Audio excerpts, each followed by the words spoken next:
If you want to automatically save your Tally form responses into a spreadsheet, connecting it to Google Sheets is the easiest way.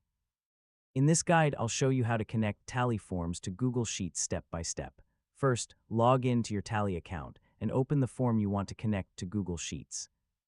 Next, find the Integrations tab inside your form settings. This is where you can connect external tools like Google Sheets. Now click on Google Sheets.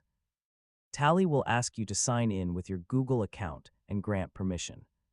After connecting your account, you can choose an existing spreadsheet or create a new one where your responses will be stored.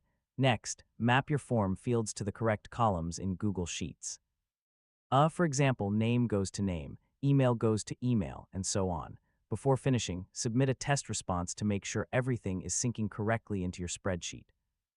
Once connected, every new form submission will automatically appear in your Google Sheet in real time. If you ever need to change settings or disconnect the integration, you can do it anytime from the Integrations section.